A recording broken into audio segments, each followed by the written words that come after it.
Guys, welcome back to another video. Today, insulin sensitivity, ampk, and fat loss. So, I want to make it as simple as possible. Yes, I could go into the in-depth science behind absolutely everything, but do I really want to? Fuck no, I don't at all, okay? You just need to understand it in a basic manner so you can apply it to your life. Maybe you're super unconfident right now. Maybe you hear that carbs are bad. Maybe you don't even know what ampk, or maybe you're trying to lose fat. Okay, all this is going to make a lot of sense to you. So let's get into it. I don't know why this shit down here is open, but whatever. Let's get right into it. Thank you. Introduction. Okay, so why this matters a lot more than you think. Now, what is insulin sensitivity? You guys probably have heard of it before, but it's basically how well your cells respond when insulin knocks on the door, aka glucose. Okay, good sensitivity is your cells open up quickly. Okay, they respond to it very, very well. Poor insulin sensitivity, the cells ignore the knock. So let's think of it like this, right? When you are eating carbs, that is spiking your insulin. Now, if you have good insulin sensitivity, like it literally says here, your cells would open up quickly and absorb the glucose and shuttle it to your muscle cells, shuttle it to your cells to obviously get, a better pump. Fat loss, and we'll get more into that. But people that are insulin resistant, okay, you don't have good insulin sensitivity. Basically, your cells will ignore it, and your body will just keep pumping insulin more and more and more and more, where it's not being actually utilized. Okay, where this is how you're going to possibly get diabetes, right? A lot of obese people have terrible insulin sensitivity, and they're more so insulin resistant. Now, why does this matter? Okay, it determines where food goes, into the muscle for growth or into fat for storage. Okay, it's the difference between building and bloating. Um, yeah, you don't want that. Same carbs, different results. Okay, two people eat the same pasta. One builds muscle, the other stores fat. The difference, insulin sensitivity, kind of what I just said before. Okay, now how your body uses energy. Listen up. So think of your body. This is like an analogy. Think of your body as just like your phone, right? Okay, you have 100% battery, plenty of energy. No need to search for any more energy at all. You don't need to charge your phone anymore, right? Now you're at 10% battery. 10% battery. Sorry, fuck. Low power mode is on. So your body starts burning stored fuel, okay? Fat to survive, glucose, glycogen, right? And this is obviously just like a survival mechanism, okay? Now, food equals fuel for your body. Your body either stores or burns the energy. ATP is your body's battery, okay? Low battery hunts for more fuel, which is a good thing to a certain extent. Okay. Now, this is when ampk is activated. So, energy is super high, build muscle, store glycogen, store calories. Okay. Energy is low, burn fat, pull sugar into muscles, make more energy, improve insulin sensitivity. So, ampk only turns on when you are weight training, cardio, fasting, caloric deficits. Okay. This is why this is good, right? But a lot of people, when they try to cut, they cut way too hard and they don't give themselves a refeed. They don't give themselves I want to call it an ATP improvement in a way, right? Because your body is so low energy all the fucking time, especially on these aggressive ass cuts, where then you go into a catabolic state and you start to lose muscle and you start to just feel like shit. I mean, you're going to feel like shit no matter what if you do an aggressive ass cut. Anyways, why exercise burns fats? Okay, the chain reaction that melts body fat. Workout, you use ATP energy. You use ATP, energy super low. AMPK turns on, finds fuel, burns fat, more ATP. Okay, so I'm going to explain this in a little bit more in a depth way, right? When you start to work out, ding, ding, ding, okay, now your body's like, yo, we're using energy that was already stored before, aka ATP has been utilized, is being used. For example, 100% charged right here. The moment you start working out, 90% or 80%, whatever. Maybe there's more science behind it that shows that it reduces a lot. Doesn't fucking matter, you get the point, okay? Moment you start any physical activity, reduces it a little bit, okay? Bang. ATP has been reduced. Now, this is not in here, but then AMP has now been signaled. Now, AMP is basically, what's it called? AMP is basically telling your body, yo, like we're low on energy, like we need energy. We need to find energy in the body so we can utilize it for this specific activity, right? That's when it tells, yo, AMPK, turn the fuck on, bro. Okay, AMPK is now on.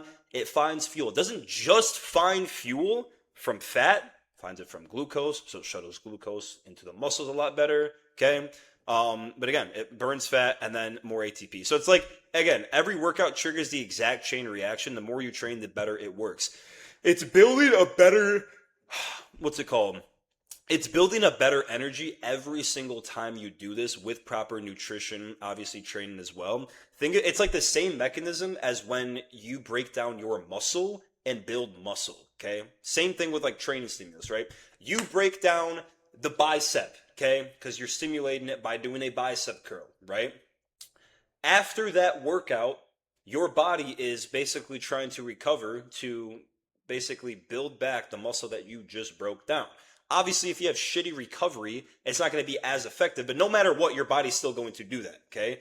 Now, if you have proper insulin sensitivity, you are obviously feeding yourself, the proper nutrients, supplements, everything like that, okay? You're going to recover at a decent rate. Same, I guess, same mechanism, not necessarily mechanism, but same logic applies to this as well, if that makes sense, okay? Now, insulin sensitivity. So insulin has never been the enemy. It's actually the most anabolic thing that is obviously in our body, and you can take it obviously too, but that's a whole nother video. Poor sensitivity is, okay? So insulin is a hormone that tells your cells to open up and accept nutrients from food. It's like the delivery driver knocking on your door, trying to get in, okay? So good sensitivity, more carbs going to the muscle, less stored as fat, better pumps in the gym, better recovery, better performance, okay? Poor, carbs stored as fat, cells ignore insulin, body produces more insulin because it's not getting let in, harder to lose fat, easier to gain weight, okay? Insulin isn't bad, it's essential for muscle growth. The problem is when your body stops responding to it properly. Fuck. All right. So where do carbs actually go, right? Now, nutrient partitioning. This is the aha moment. Fuck you, AI. Okay. Obviously, I didn't do this whole thing by myself. I'm explaining it, but AI is so corny sometimes. Anyways, so when you eat carbs, insulin decides where they go, right? This is basically how it determines whether or not you're insulin sensitive or not, okay? So you eat carbs, insulin decides. All right. High sensitivity muscle glycogen, right? Oh, okay. All right, we're already super, super lean, right? We're already obviously taking specific supplements that are going to help us, right? The carbs that are intaking, we're going to shuttle it right into the muscle because this guy is super insulin sensitive. On the other hand, your ass over here is eating a lot of donuts, right? You're not training. You're not doing your cardio. You're not necessarily carb timing correctly, okay? You're not going on walks after you eat food to improve insulin sensitivity. So now, insulin decides, honestly, we're just going to store this as fat. Because this motherfucker's fat. This motherfucker don't do nothing. This motherfucker is not locked in at all. This motherfucker has to lock in. This motherfucker needs most coaching. Anyways, right? So this is why fit people can eat more carbs without getting fat, and their body routes nutrients to muscle. So this is why a lot of people, they're like, oh, but everybody's body is different. I'm retarded, right? Because that's fat people talking when they see a jacked motherfucker like me eat a shit ton of carbs, right? But I know how to utilize it correctly, okay? No, your fat ass is not getting refeeds when you are trying to cut. You don't even need to worry about refeeds. You need to defeed, okay? You need to defeed and deplete yourself as much as possible so you can start, obviously, incorporating more carbs in your diet when you are finally insulin sensitive, okay? Now, carb timing. This is very important. I'm probably going to make a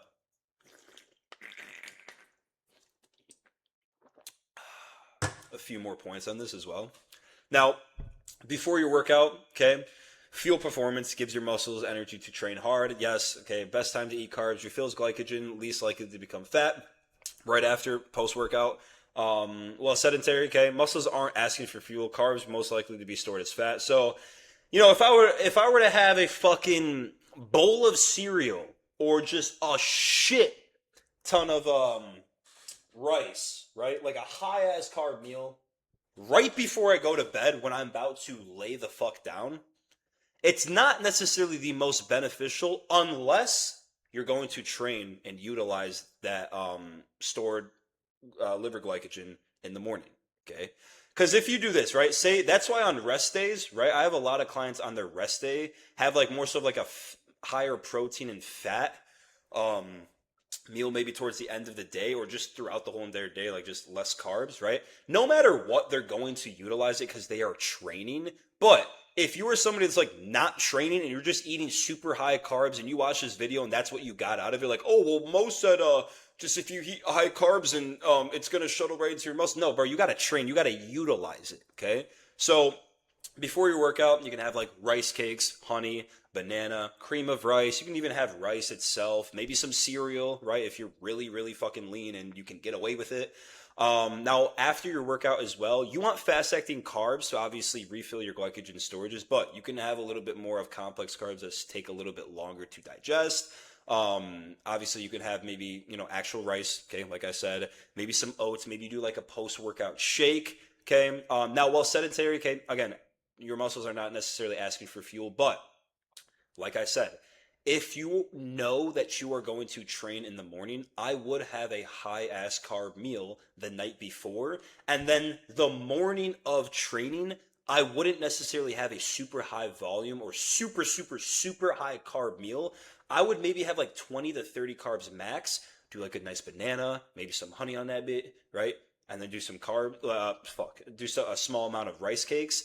That way, you're not just overdoing it because you might honestly be super bloated during your workout. You might honestly crash during your workout.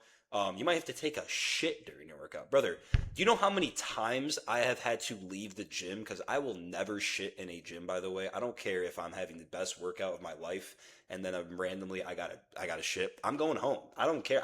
I will shit in the middle of the road before I shit in a Crunch or a LA Fitness. I don't give a fuck. There's AIDS on that toilet there. I don't know. I don't know what the hell goes on in that locker room. Anyways, way off topic, okay? But I wouldn't go overboard with it, okay? Now, say you're going to train like midday, right? Maybe you're going to train at like 12 p.m. or maybe like 2 p.m., okay? Right?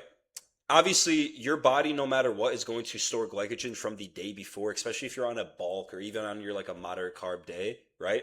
But you still need carbs the day of in order to perform at a decent rate and obviously to perform in general. So again, I would then maybe the last meal of the day, knowing that you're going to train midday, maybe like a moderate carb, okay, moderate carb meal, just because you don't want to have like 100 grams of carbs before you go to bed.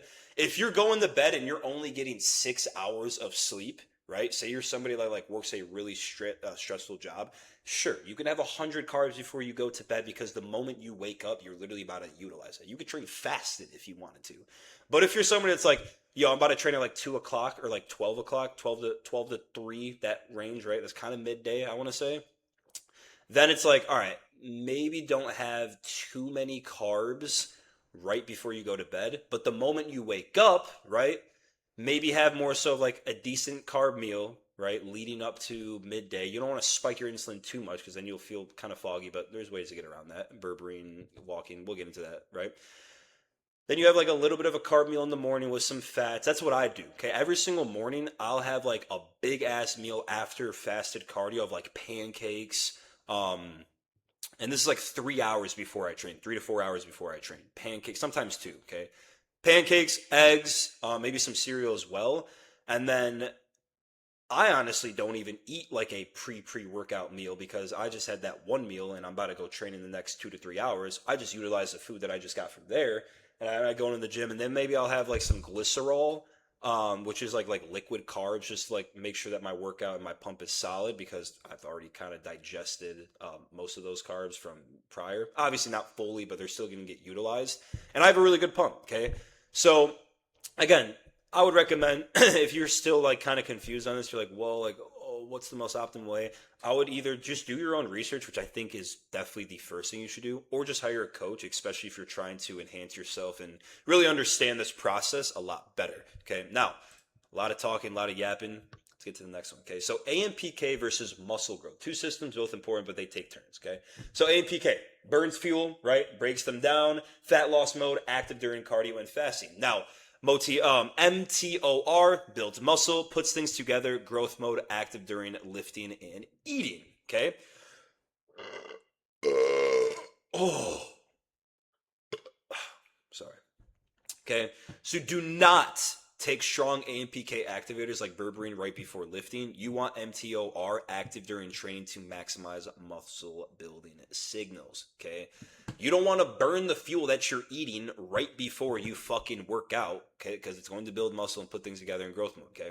Just understand that. So I would not, I mean, Maybe for naturals, it's going to be a little bit more crucial. Maybe you could get away with it if you take berberine right before your workout and you're enhanced like me. Is it like how optimal do you want to be, right? But again, you don't want to break down the fuel that you're trying to utilize for your workout because, well, how are we going to grow, right? We need that glucose, okay? We need that glycogen to go into our muscle cells, okay? So it builds muscle, puts things together, and we can grow, right? So just understand that. Supplements for insulin sensitivity. Okay, berberine activates ampk directly, works like a natural metformin. Okay, with carb meals, away from training. Cinnamon extract. Cinnamon extract's fucking goated, bro. It helps with nutrient absorption. Okay, mimics insulin at a cell level. It helps glucose enter cells more easily with meals or morning. Okay, magnesium essential for insulin receptor function. Most people are very, very deficient. I would take glycinate, bro. If you take the citronate, bro, you're gonna be shitting bricks all day. I remember my mom texted me one time. She's like, "Hey, like, I took your advice for better sleep, but I'm not getting better sleep, and I'm just shitting a bunch." I'm like, "Well, thanks for telling me that." TMI, mom. Thanks for telling me that. I appreciate it. You got the wrong one. Pretty sure I told her to get glycinate, but you know how moms are. Sometimes it goes through one ear and just right out the other.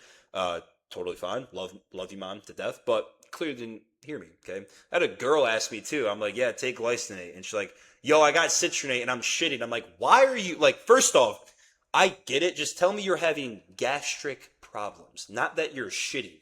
I don't want to. I thought girls don't shit, to be honest with you. Okay. I just don't really see that. Okay. Anyways, alpha lipic acid. This is a great antioxidant that helps shuttle glucose into cells, enhancing signaling.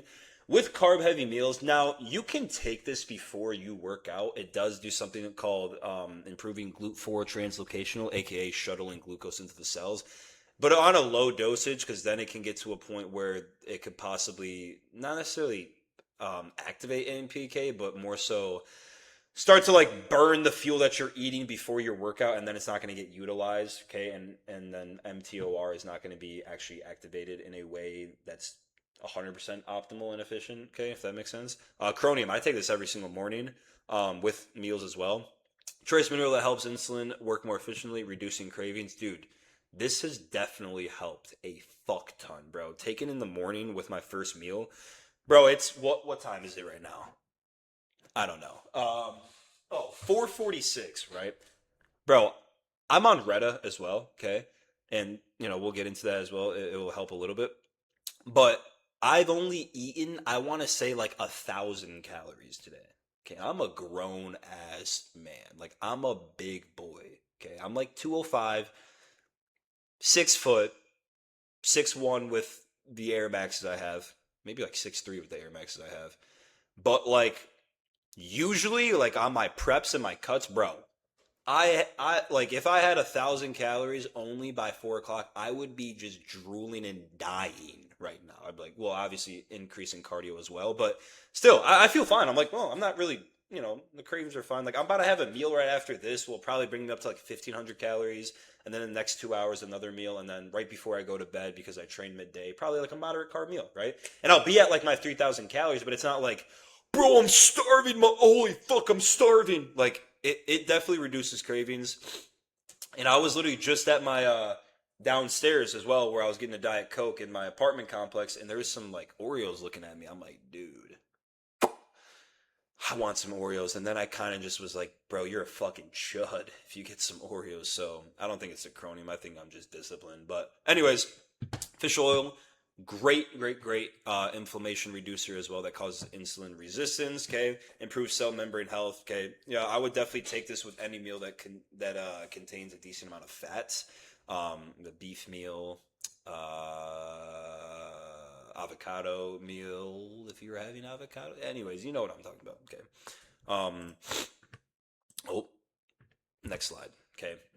Continuing. Vitamin D regulates insulin secretion. Low levels are linked to insulin resistance, right? Morning with fat-containing meals, same with fish oil. Citrus bergamot actually improves cholesterol and blood sugar, activates the AMPK pathway with meals or in the morning. Taurine I take this every single morning, and with what's it called? Pre-cardio. Improves insulin signaling and protects against oxidative stress in cells. Apple cider vinegar. I take this with my gut health every single day. It slows carb digestion and blunts blood sugar growth after meals. Before carb heavy meals. You can have it in the diluted version, I guess. Creatine actually does increases GLUT4 transporters, helps muscles pull in more glucose daily. Honestly, I take it every single morning with my taurine, apple cider vinegar, and like my gut health drink, right before I do cardio. Damn, dude.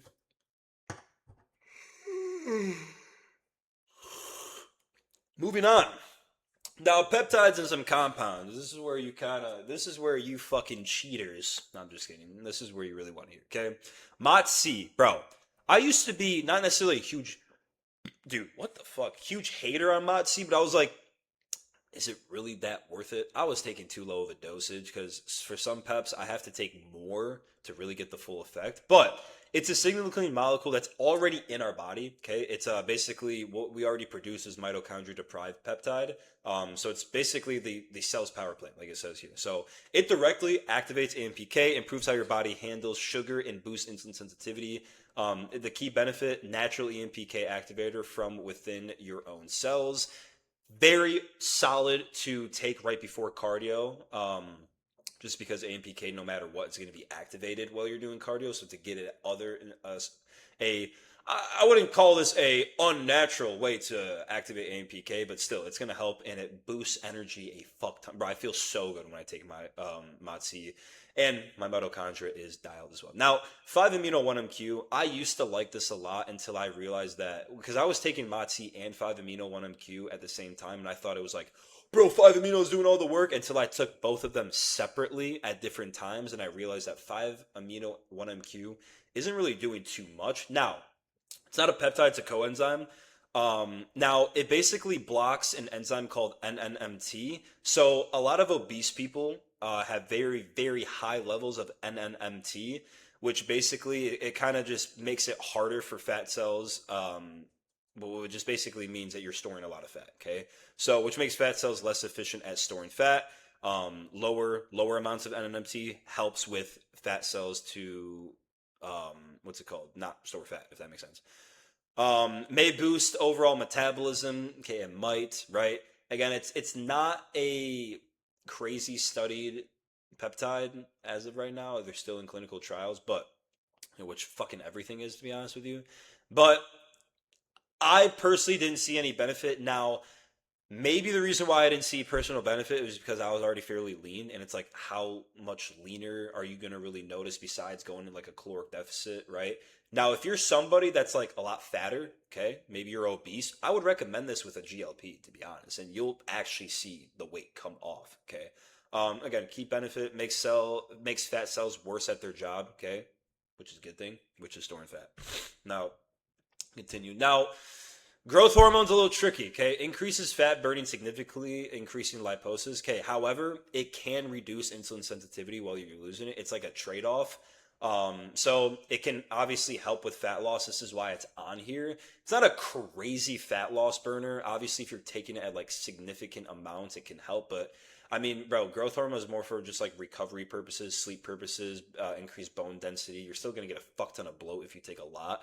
Now, that's why you would obviously use berberine or an AMPK activator to help with insulin sensitivity because it can basically make you insulin resistant. So yeah, again, powerful fat burner with insulin sensitivity trade-off. Okay, okay, what I was saying, a triple agonist medication that reduces hunger, improves blood sugar control, and helps your body. It helps your body lose stored fat. Wow, I just kind of went brain dead there. I need some fucking Atomax. Hits 3 receptors at once, which is cool. So it's a triple agonist, triple receptor approach to appetite and blood sugar. Again, I've been using it for a very long time now. I'll do daily pins just because I've seen the most benefit off of it. But this one is great. Helps, obviously, anything that improves blood sugar control is going to help with insulin sensitivity. Obviously, going to basically the glucagon receptor, the third receptor, is the one that helps body the stored fat and convert it into energy, so it's not being stored as fat. Okay, if that makes sense. GLP-1 medications, same shit, slow digestion, reduce appetite, and improve blood sugar. Your stomach empties slower, so you feel full longer. Again, a key benefit: it reduces hunger and stabilizes blood sugar naturally. It's not going to necessarily directly help with fat loss, but again, if you eat less and you do your cardio and you take this, it indirectly helps with fat loss. Okay. Natural ways to improve insulin. Blah, blah, blah, wow. Natural ways to improve insulin sensitivity. Okay. What I was saying before. You gotta lift, bro. You can't just eat carbs and expect you to fucking grow muscle, you dumb fuck. Okay. You gotta eat. Sleep. Dude, I should probably be taking my own advice. My dumb ass has been taking shrooms the past 3 nights. And I've been up, working. Okay. But again, the coach doesn't play. The coach just gives advice, and you guys play until you're a coach that doesn't play. Anyways, sleep 7 to 9 hours, okay? You got to eat enough protein, aka solid diet. Managing stress is a huge one. Huge one. Stress, a lot of people and a lot of bodybuilders obviously experience it, especially if you have a high stress job, bro. You're going to be fucking off edge a little bit. I had a client one time where I was pushing his body pretty fucking hard because you're trying to dig pretty hard, and he had a lot of life stuff going on, plus the stress induced cardio as well. Bro, he went from like a low of like 190 to like 200 the next morning. Watery. I was like, what the fuck? So, yeah, you got to manage your stress. Build muscle. No shit. Thank you. You got to build muscle, which is eat enough protein, getting enough carbs in, okay? Moderate fats, maybe lower fats if you're enhanced, right? Walk after meals. Dude, this is super important. Especially after a super high carb meal. Maybe if it's a little snack, you don't have to walk it after, but if it's a super high carb meal where you're like, oh, holy shit, right after, bro, please walk. And if you sit down and don't do anything, bro, that's the worst thing you could fucking do, brother. Okay, stay lean. Stay lean year round, right? If you're a bodybuilder and you're trying to gain a shit ton of size, that's a whole nother video. You can still stay lean while doing it, fairly lean, okay? When this means stay lean, it doesn't mean like 5%. No one's 5% year round, unfortunately. Maybe like anywhere from like 10 to I want to say like 15% is somewhat lean, okay? Eat fiber. You want to fucking shit, bro. You want to be able to shit. Stay hydrated and do your cardio. Simple information, but you guys already know that. Now, daily routine example. So, let's just say you wake up, right? This is exactly kind of what I do. Okay, you wake up, walk. I don't do a walk. I just go to the gym. I go to Crunch in the morning and do my cardio. I come back. I work for a little bit, and then I'll get my protein-rich breakfast in with pretty high carbs. Okay, because this will be like my pre-workout meal in a way. But if not, okay, you want carbs and protein, fuel training, not a lot of protein, more so carbs. Okay, workout. AMPK activates. Fat burning is occurring. Insulin sensitivity improves over time. Okay, post workout, protein plus carbs, best time. Nutrients go straight into the muscle. Dinner, protein plus vegetables, healthier fats. This depends. Like I said, if you are training in the morning, please have a high ass carb meal before you go to bed and walk right after you have it and then go to bed. Okay. Biggest mistakes: never exercising, overeating constantly. Again, if you're overeating constantly, insulin's just you're gonna keep pumping insulin. It's not gonna go into the cells. It's just gonna be stored as well. You're just gonna start to gain fats. Sleeping poorly, under 6 hours regularly. You fucking chud. Sleep more. Okay. Staying overweight for extended periods. Um, no shit. Never doing cardio. It doesn't matter if you're on a bulk.